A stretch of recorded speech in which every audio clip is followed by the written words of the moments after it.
CMPRadio.net. It's the station.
CMPRadio.net, man. You already know it's your boy Uncle P. Listen, forgive me. I have a toothache right now, so I'm a little, short on the pleasantries. But today we have our receiver, Vijay Kapoor. How you doing, Vijay? I'm doing well, JP. I'm sorry to hear about the toothache. Yeah, man. It's been killing me for 3 weeks, man. Just waiting back and forth. It's crazy. But it gets removed on the 8th of April, so that's a good thing. That's a good thing for me. But let's get into this interview because we have a couple different things that have been happening in our community, in our city, as a result of. I don't know what it's a result of. I don't want to blame anybody for the way that things have turned out for the city of Chester. I just want to move forward, right? But I know that when you're trying to fix things, there has to be a who did it situation. So let's start with the ethics policy that was just passed in City Council.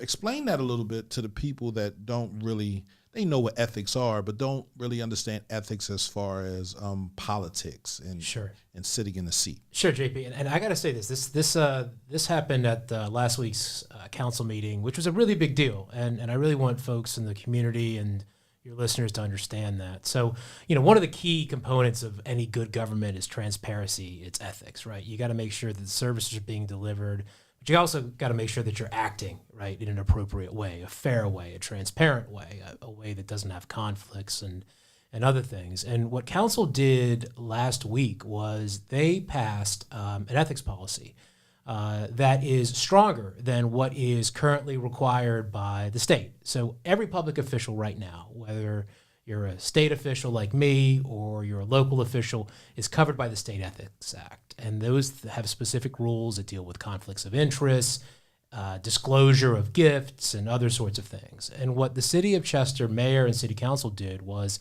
they actually held themselves up to a higher standard. They passed an ethics policy that deals with some of those issues, but tightens it up a bit. And this was something that we had worked together back and forth on. I will say I'm 100% supportive of it. Okay. Right. This is something that my office and the previous receiver worked with council on. Okay. We sat down, spent a lot of time on it. Right. This wasn't something that just was thrown in front of either group. And I think it's something that, let me just say this. In Delaware County, I have not found a stricter ethics policy. A stricter ethics policy. Correct. Okay. So I would say that the city of Chester is a leader here. And they're a leader in that regard and a couple of other things as well. So, JP, I'm happy to talk more about like the transparency, about the policy and all that. But I, this is a really important step, I think, for the city of Chester.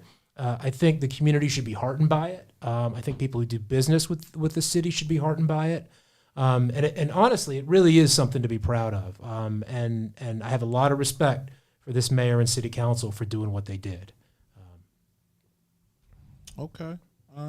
So a very strict ethics policy. So what I want to say is, Mayor Stefan Roots, you want to come through and talk to us about what this strict ethics policy does?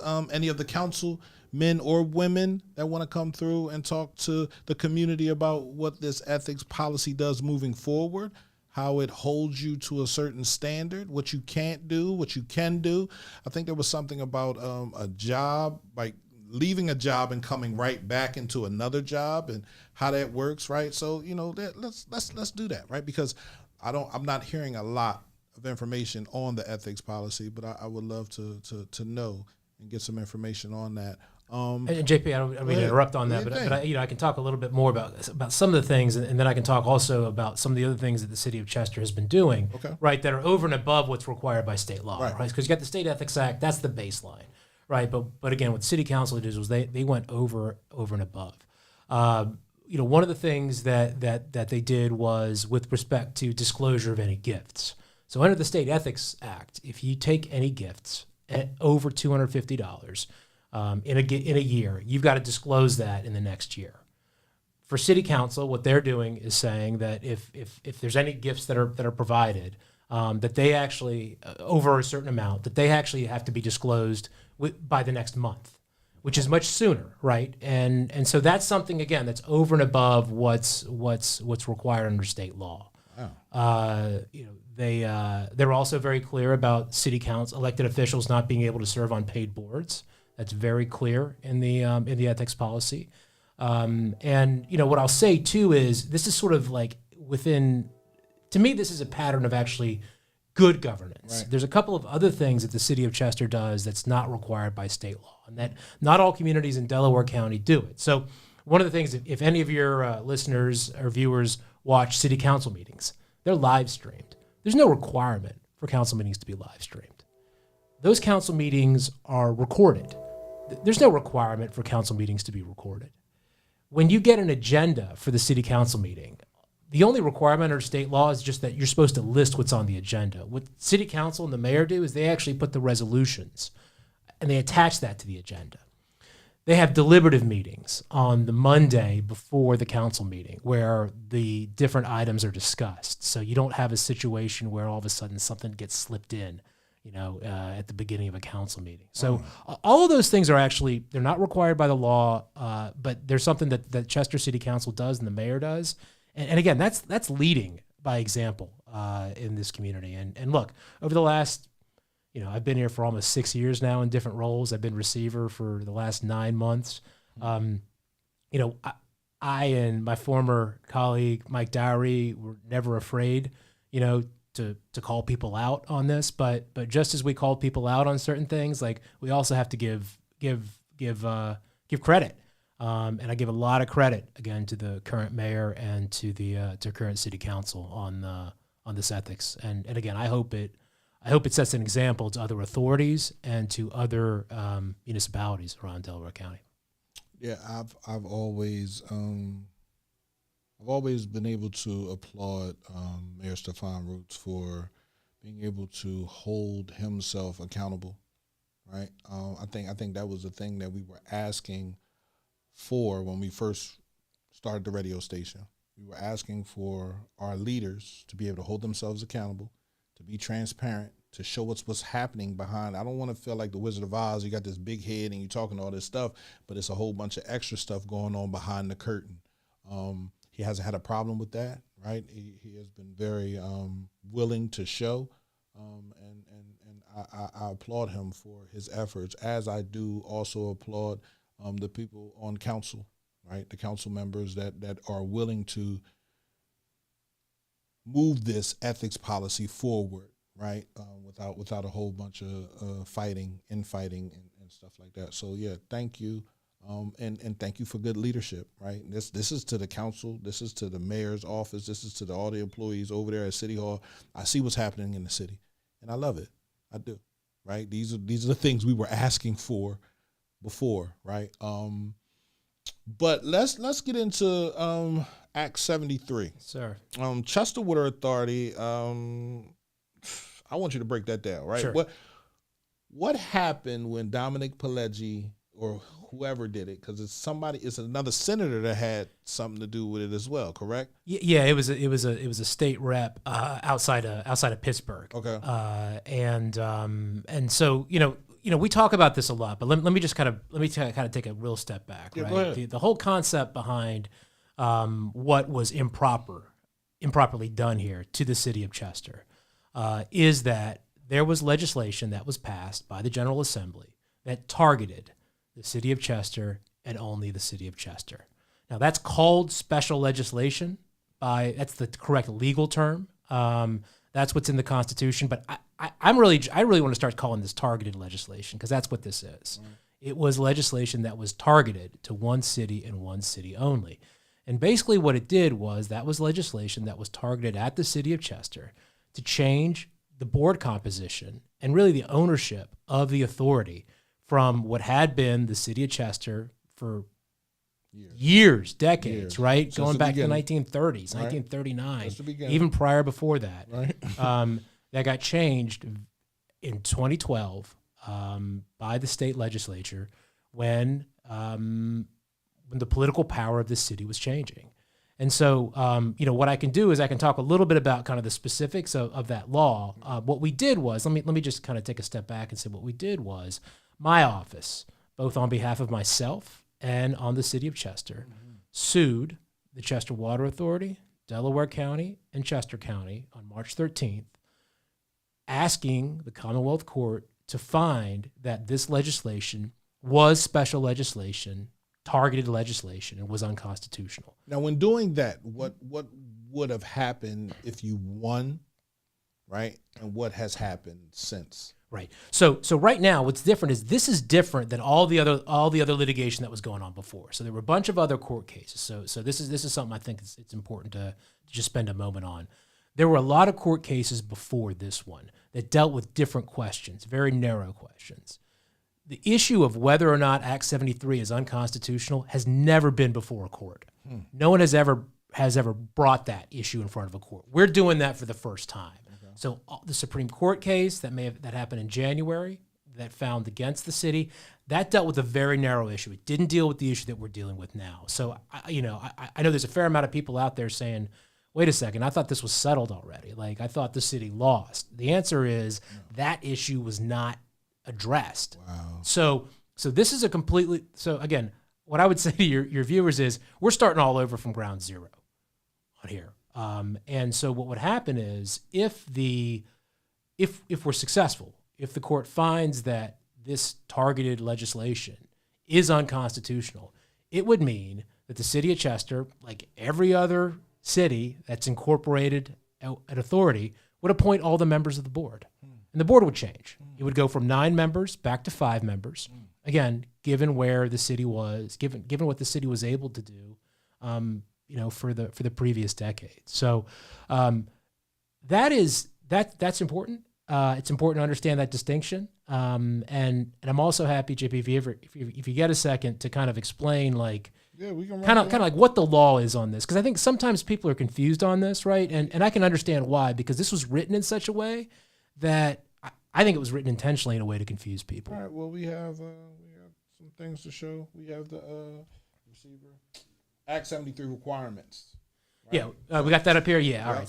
So this is a table. Let me take you through this, and I'm not going to turn you into a lawyer, but by the end of it, I hope you'll understand kind of better like what this means, right? So what I'm going to tell you is what the Act 73 requirements are, and what I'm going to show you is that there are 3 other water systems in Pennsylvania, both at the time Act 73 was passed as well as now, that really should also have had their boards changed, but didn't. And I'm going to show you this right now. So what you have in front of you is a table that I put together that has what the Act 73 requirements are and these 4 water authorities. So there's criteria, there's requirements that a water system has to have in order for Act 73 to apply to it. The first criteria is that it's got to serve at least 2 or more counties. Okay. That's the first criteria, right? So you see 2 or more over there? Yep. That's the first criteria. The second criteria is it's got to have 3 or more projects. And projects are specific infrastructure. It's got to have projects in 3 or more counties. All right. So what a project is it's either a pumping station, a filtering plant, an impoundment facility, a dam, a spillway, or a reservoir. So it's like a big. Those are the specifically listed projects. So they have to have projects in 3 or more counties. Right. And then what's got to happen is they have to have they've got to serve a population that's at least 5 times the size of the population of the city or township that incorporated them. So if we look over to Chester Water Authority, let's just take the Chester Water Authority, right? So Chester Water Authority serves ratepayers in 2 counties. Okay, so it fits the 2 criteria, right? Chester County and Delaware County. It also has projects in 3 counties. It's got projects in Chester County, Delaware County, and part of its reservoir is out in Lancaster County, Pennsylvania. They don't serve any ratepayers in Lancaster County, Pennsylvania, but that's where the reservoir goes. And then if you look at the population of the incorporating municipality, it's 32,605. That's Chester's population in 2020. And then it serves 233,935 people in communities outside the city. Okay? And so the population ratio, basically like the number of times of the population that it serves is 7.2, and that's greater than 5. Okay, 5. You got to have a population ratio of 5 or more. So the communities you got to serve communities outside of the incorporating municipality that's got a population of 5 times or more. All right. Does that make sense, JP? Or are you sure? Okay, I'm following. Okay, I want to make sure because again, this it gets a little complicated here. So that population ratio has got to be greater than 5. Right. And so for Chester Water Authority, Act 73 applies. Right. So let's look at these 3 other water authorities. All right, the number of counties where ratepayers are served. That first line, you got Westview Water Authority. That's out by Pittsburgh, and they actually serve ratepayers in 3 counties. Then you got New Kensington Municipal Authority next to it. That's also outside of Pittsburgh. They serve ratepayers in 2 counties.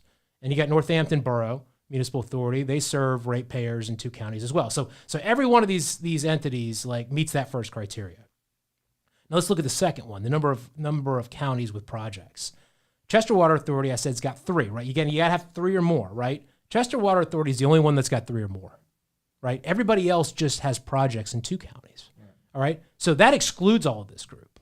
But let's look at the population, right? Because the idea behind Act 73, as what was explained to us, right, and is explained publicly, is this is supposed to be about ratepayer representation, right? The idea was that you had a city that incorporated an authority, right, that created an authority, and then it grew, right? It expanded outside of the city. And as a result of that, the theory goes that people outside of the city need to have representation, right? That's the idea, right? And what they're saying is, as it's spread out over there, if you got population that's 5 times greater than the incorporating municipality, then that criteria is met.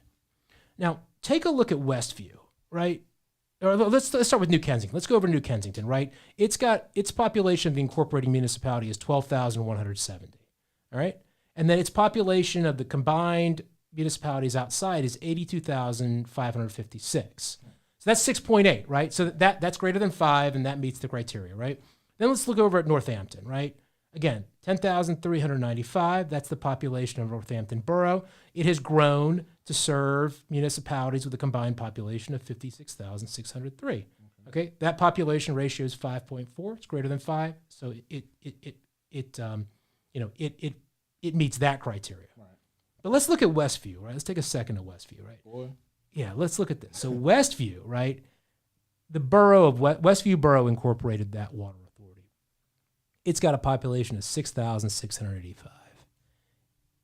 The population of the combined municipalities outside of Westview is 573,824.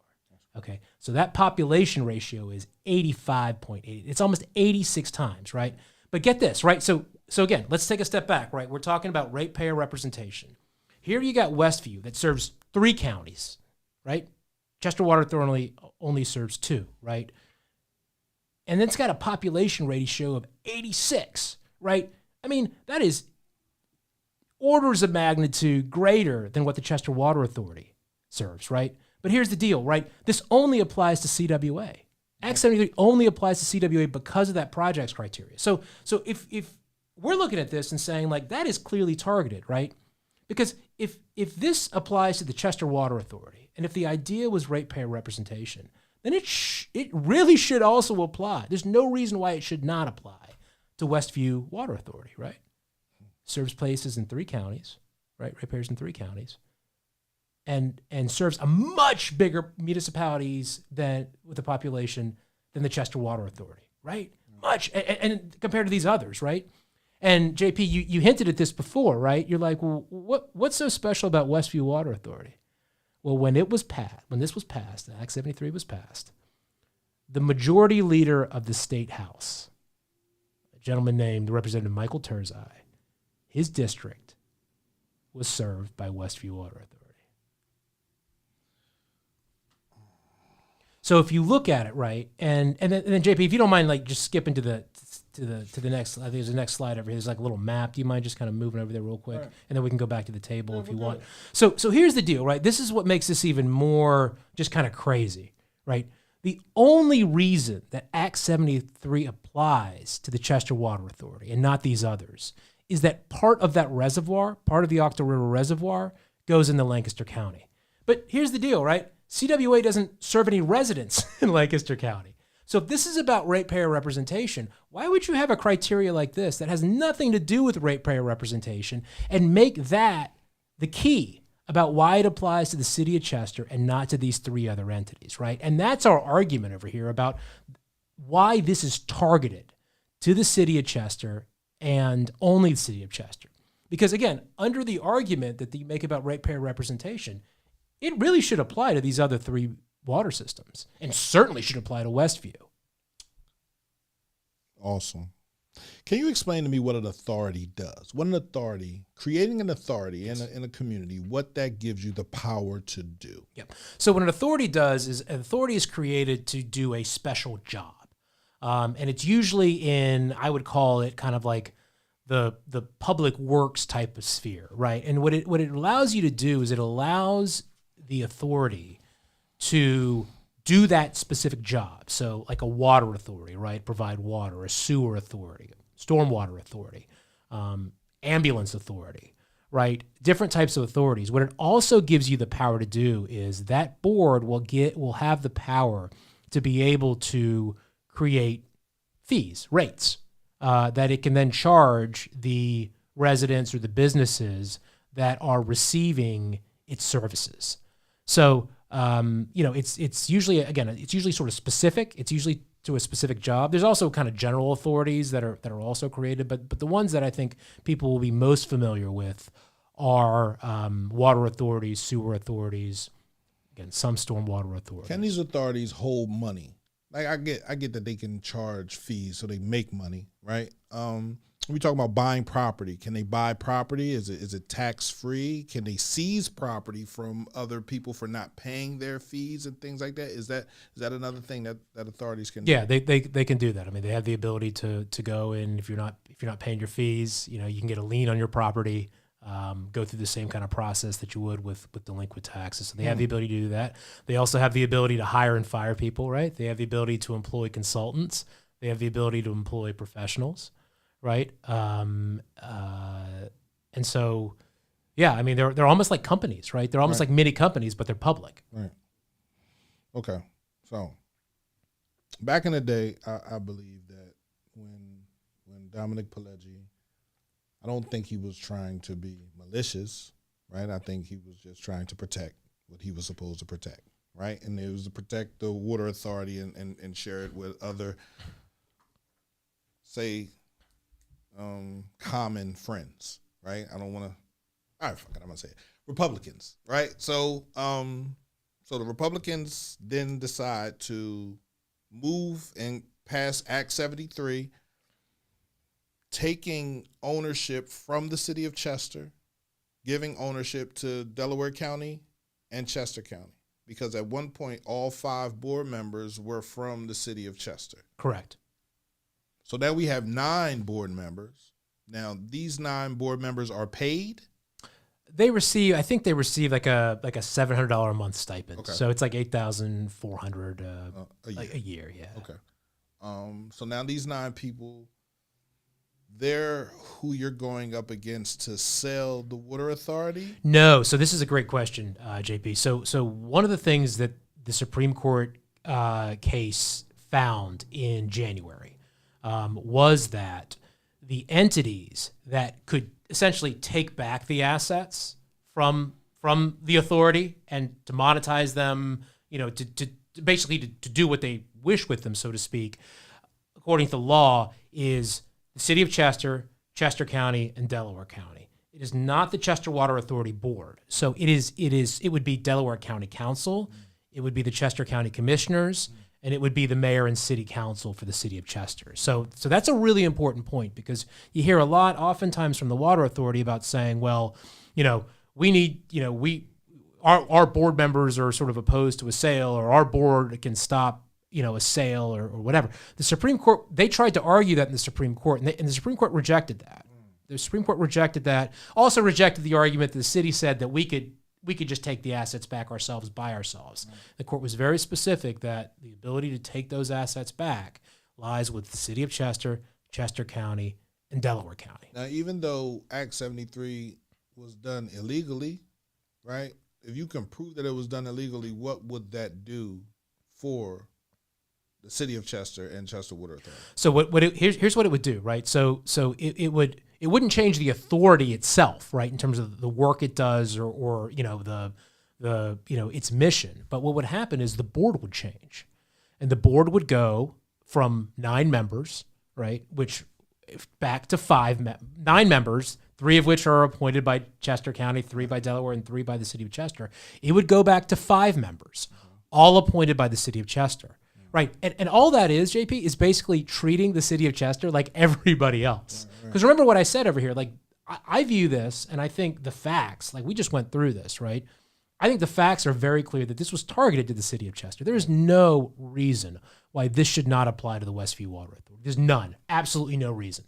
If your argument is this is about ratepayer representation, you don't have a leg to stand. I'm sorry, you don't. I haven't heard one argument that says, oh, it's rational. It makes sense that this applies to the CWA and not Westview Water Authority. There's, and I've been listening, right? I've been paying attention.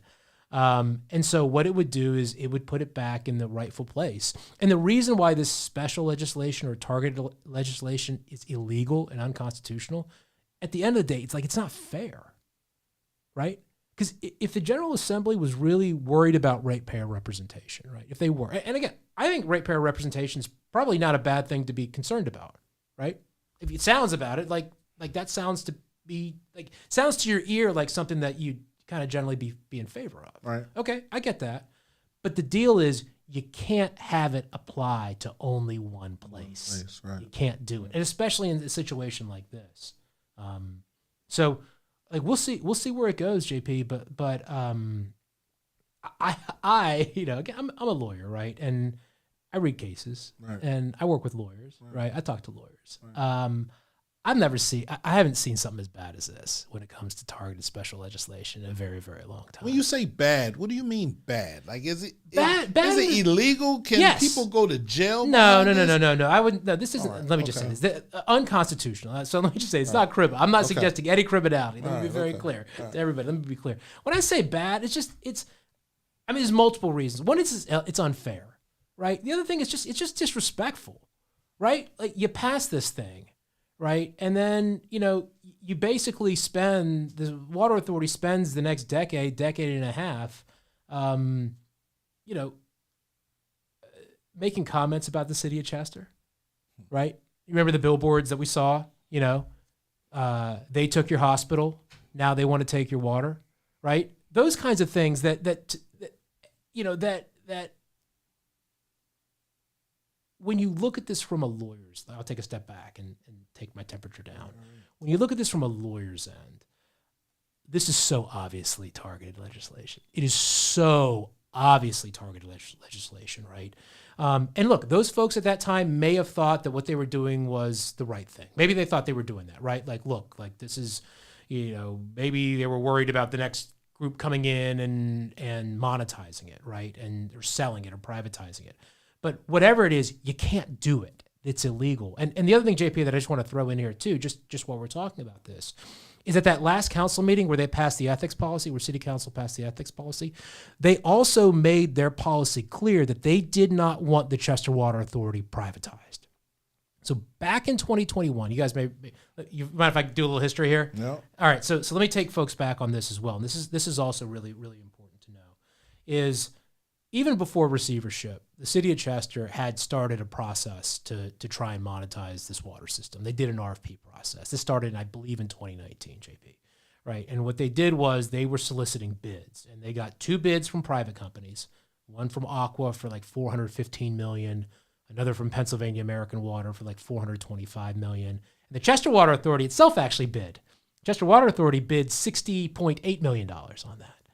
And so what at that time, that mayor and prior city council wanted to go with Aqua. They wanted to enter into a contract with Aqua. That's called an asset purchase agreement, to basically sign on the dotted line and say, hey, we want to privatize that. And then what happened was they asked the receiver for permission to do that, which happened in 2021.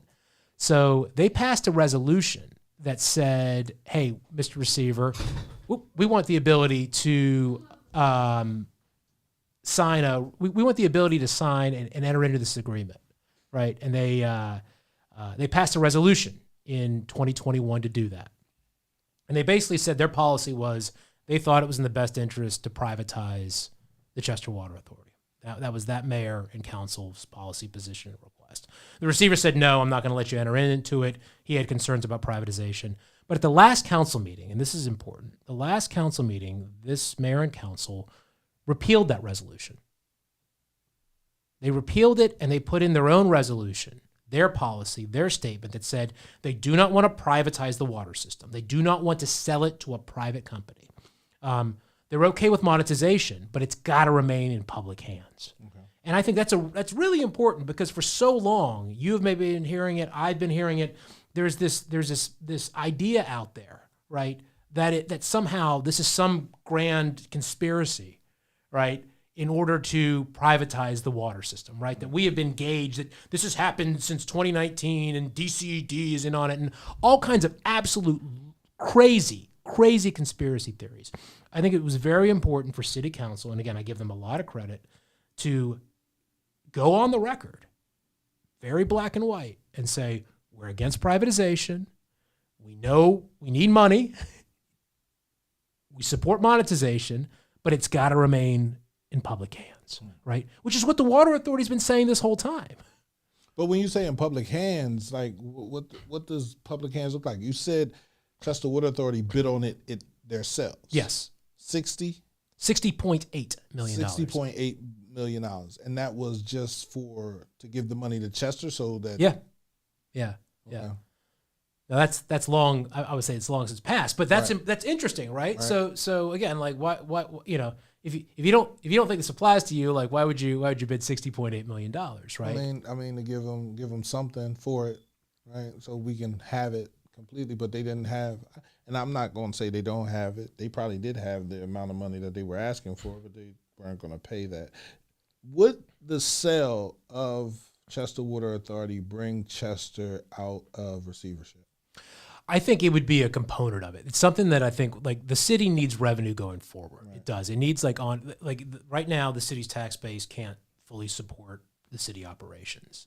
It can't do that. So the city needs some type of additional monies coming in, right? You can't raise taxes significantly in the city. You can't. The tax base isn't going to support it. No, at all. Right. The casino stuff is pretty much tapped out. Right. You still get about $5.5 million from the incinerator, right? Which I think most of us want to try to find a way of like not having to rely on financially. Absolutely. Right. Because right now we are reliant on that. Mm-hmm. So what I would say over here is monetization of these assets is important. to get out of receivership and out of bankruptcy. And look, I think it can be done in a way that that minimizes the impact on the community. Because at the end of the day, both the prior receiver, myself, the mayor, city council, like we know 32,000 people, right? 32,605 people, right, in the city of Chester are served by the Water Authority. Right, so things that are going to that would increase the rates significantly in the Water Authority would hurt those people. We don't want to do that, right? Absolutely. Like we want to be really careful about that. And look, the Water Authority is raising rates too. They raised rates 14% this year. I mean, everything goes up. It's inflation, right? It does. 14% is quite a bit. Bread goes up. A bag of chips go. I remember the bag of chips I paid $2.49 now. I used to get for 50 cents, right? So so things go up. And that's just how things go. But when we think about, the city of Chester and receivership, how long has the city of Chester been in receivership? So let's see, it is going on I think the financial emergency was declared in April of 2020. So again, we're coming up on 6 years in specific receivership. And what is it, Act 40? Act 47. So the city's been under state oversight since 1995. Act 47. Yeah, Act 47 since 1995. 1995. Now, in Act 47, it was stated that certain monies had to be produced by the city, or what was that? No, in both of those cases, what you had these things called recovery plans. And recovery plans were basically, I would call them guardrails. Right, the city needed to kind of live within its means, both revenues as well as expenses. Now, up until receivership, I will say the coordinators didn't really have the full power to, if the city didn't want it, like to force it. Right, different under receivership. Right, and I think our past couple of years are showing that. But now I think we're at a point right now where we've got a better sense of the numbers, right, in the city. Where I think we've got good staff and professional staff in City Hall, right? Where I think the mayor and council are providing very good oversight and policy setting roles, right? Everyone sort of like kind of knows their role right now, right? You're not seeing the same kind of infighting that we saw even like 2 years ago, right? And so, as the receiver, right? And again, I've been technically receiver for 9 months. Like, I got to be honest, JP, I am starting to think about like, what does it look like when we're not here? Right, because at some point, right, hopefully, in the next couple of years, we'll be handing the keys back, right? We'll have come up, we'll have worked together to come up with a plan that works, and we want to hand it back, right, to the city, and that's going to require, I think, making sure we're in a good spot that things don't slip back, right? It's building up City Hall, it's building up some of that infrastructure that's happening. And it's also, I think, working with the community a bit too, to kind of make sure that they also understand, hey, here's what you should expect from your government.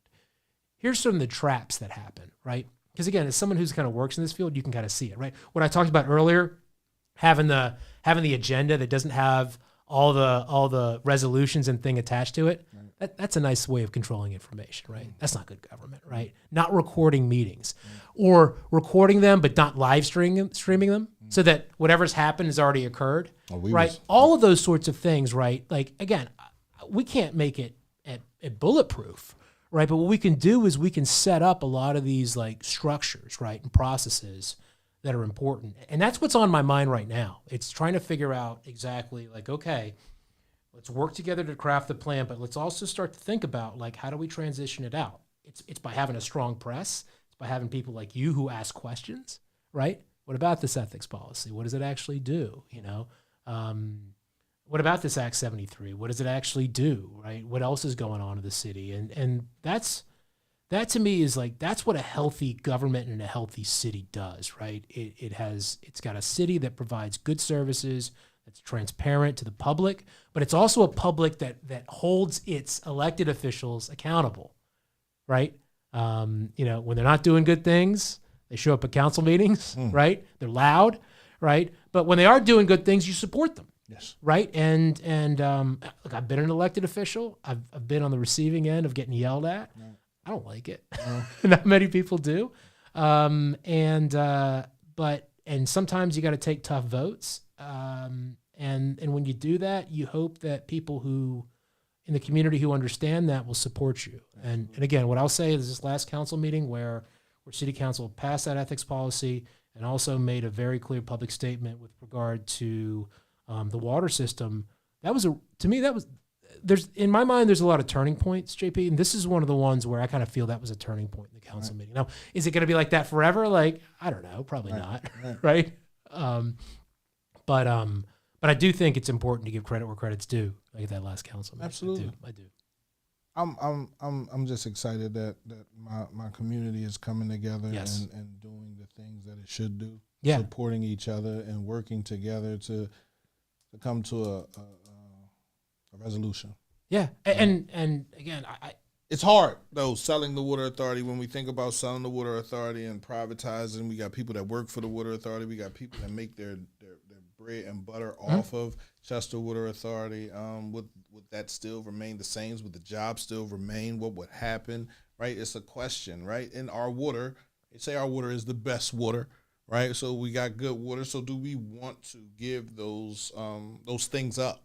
Right. Right. And I'll be clear again, like both the prior receiver as well as myself, and now the city council has been very clear. We're not going to privatize the system. We're not. And we've been clear about that. If the prior receiver wanted to privatize the system, he would, in 2021, he would have let the city sign that contract. Right. And he didn't. Right. And the same concerns that you just raised, right, that we have heard are the reason why he didn't do that, right? And so what I would say here right now is that has been used, I think, at this point as a way of, I think, actually trying to cover up this Act 73. That's what I think is actually happening over here, right? Because if you look at Act 73, like it's very clear that what happened over here was that the city got targeted and got taken, right? And it's a lot easier to say like, oh, the receiver's lying, he's seeking to privatize it, than it is to try and explain this. Right? Because you can't explain this. And what I will say is, I think there's a way that a resolution can occur here. I really do.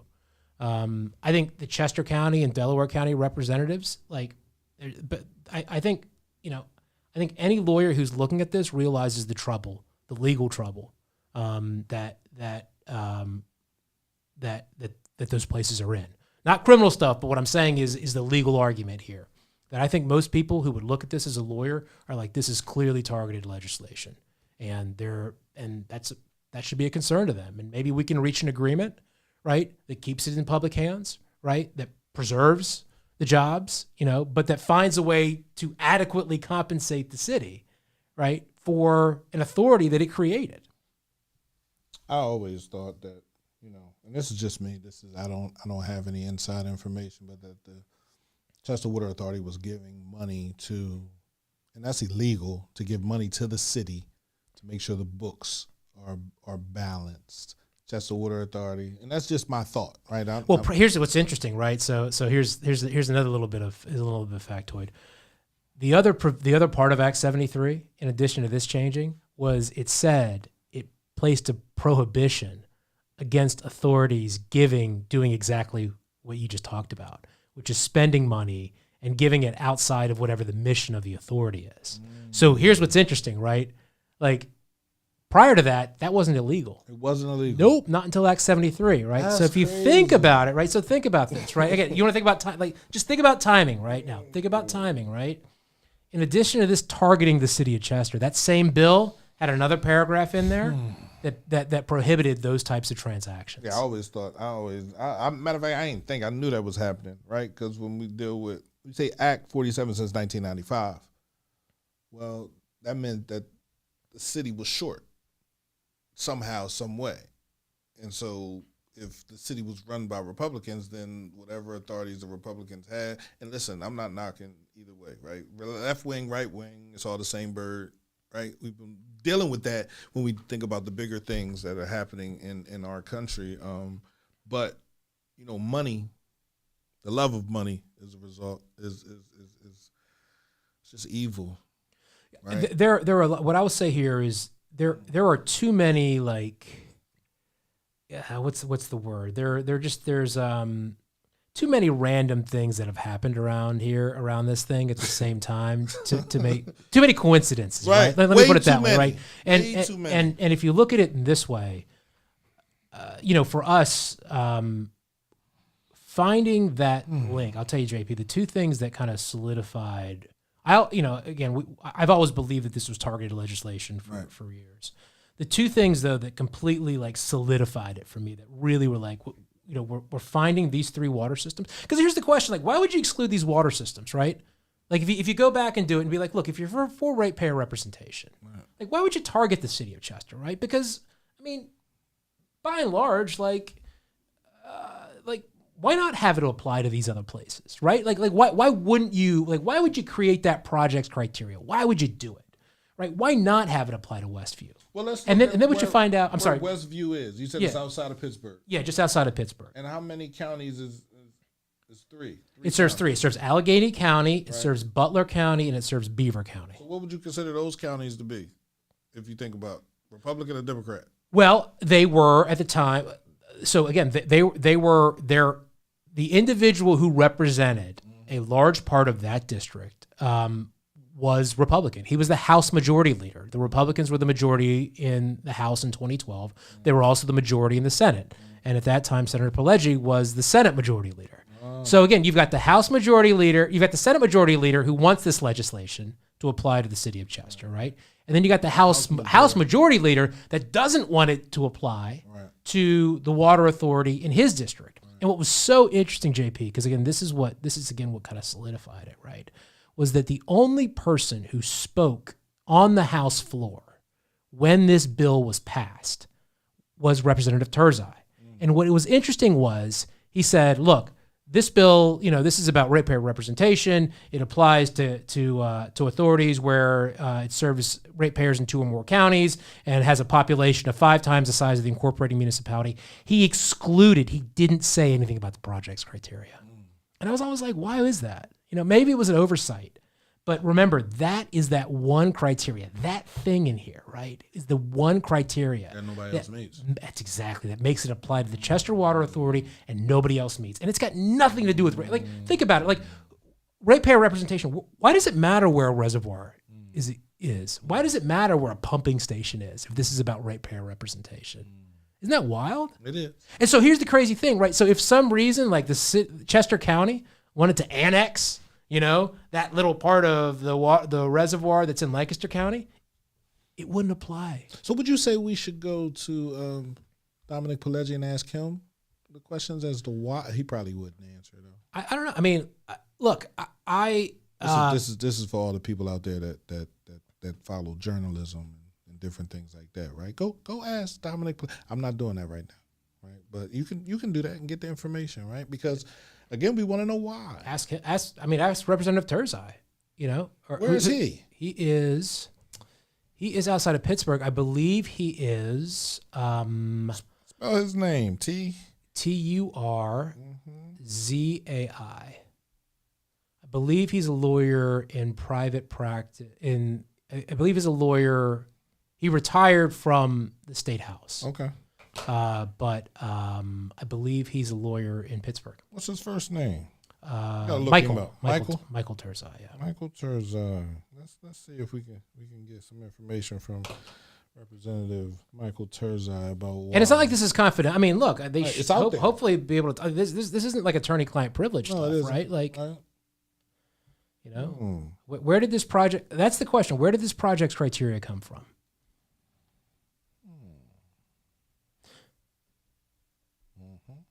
Because what's also interesting too, and I know I'm going deep down the rabbit hole, but this is important, right?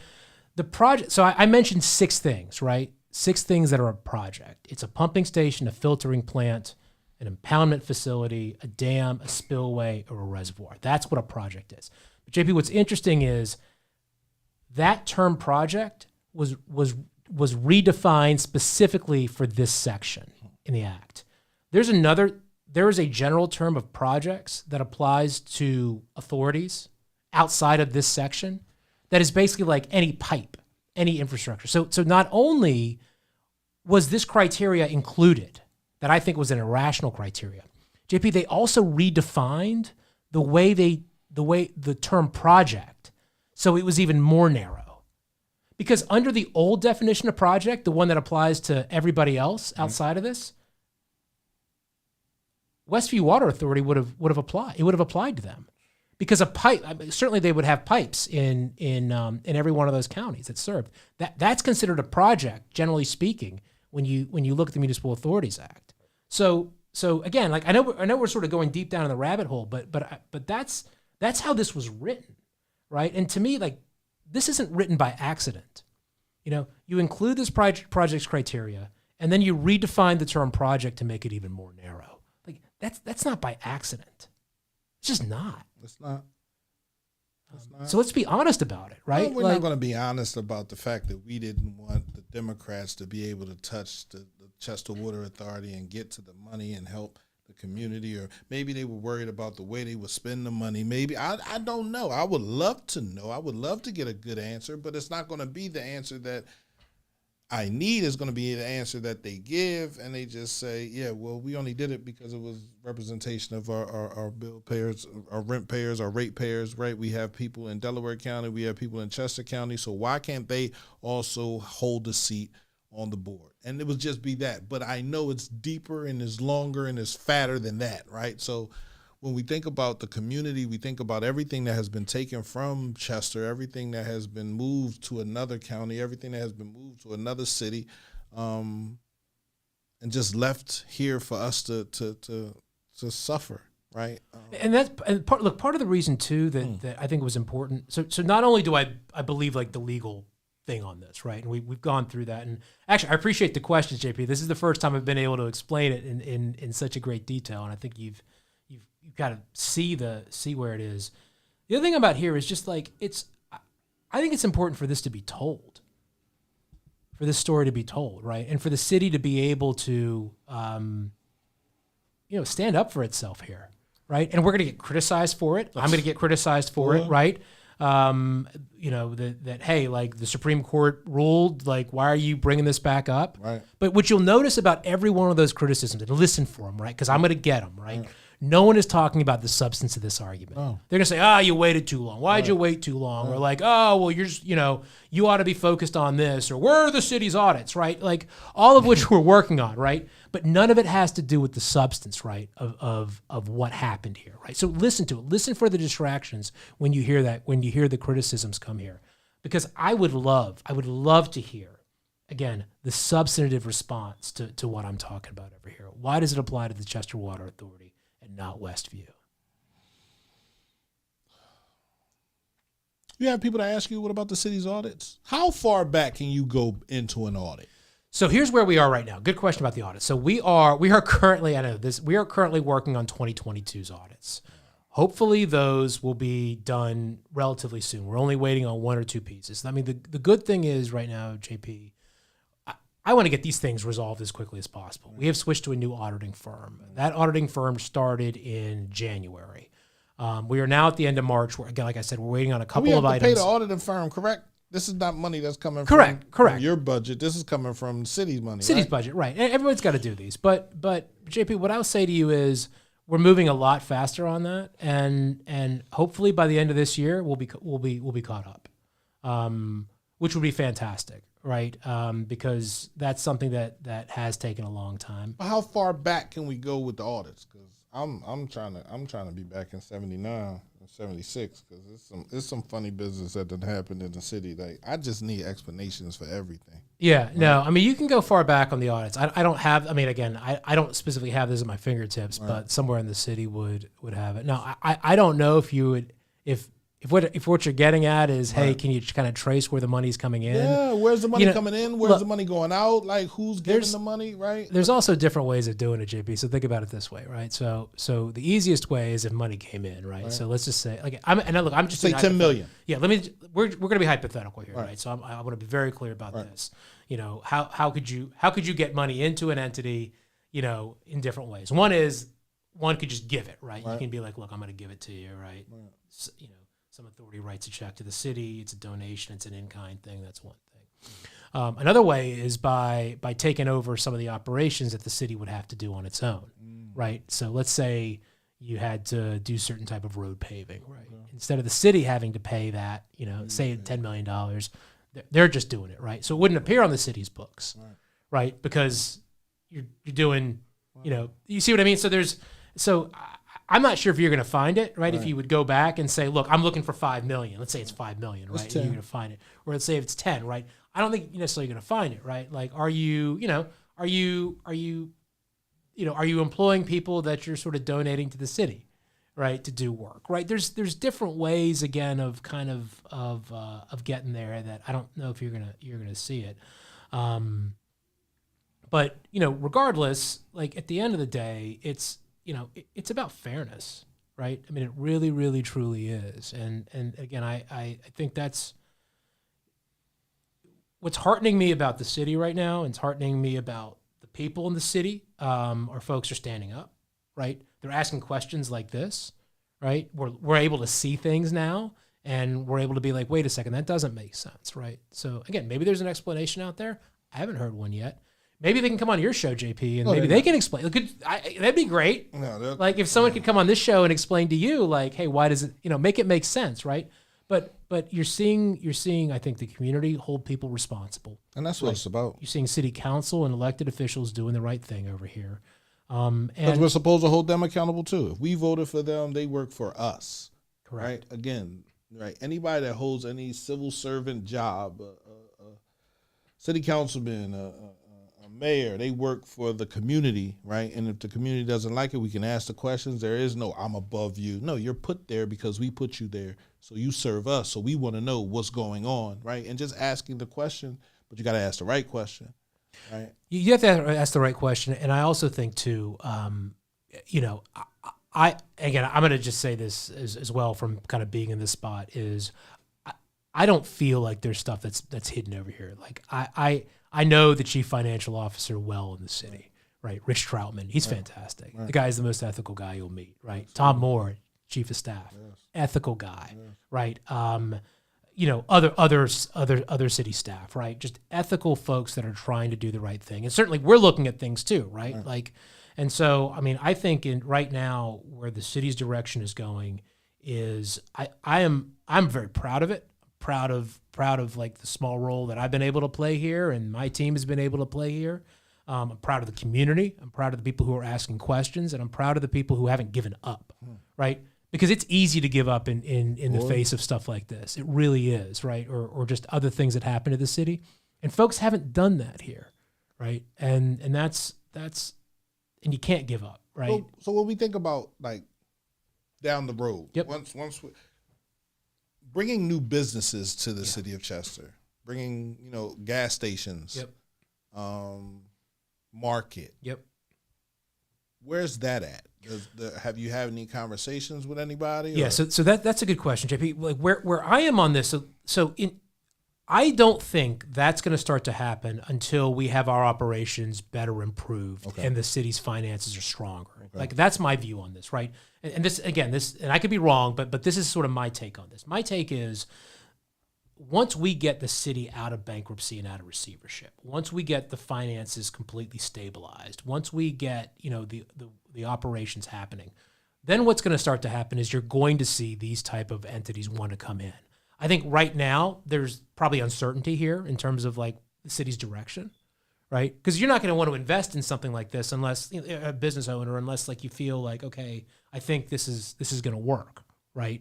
And so, the city of Chester has tried a lot of different types of economic development ideas, right? There's a casino, there's a jail, there's a soccer stadium, there's an incinerator, right? And all the other factories in between. It's exactly right. There's all these types of things over there, right?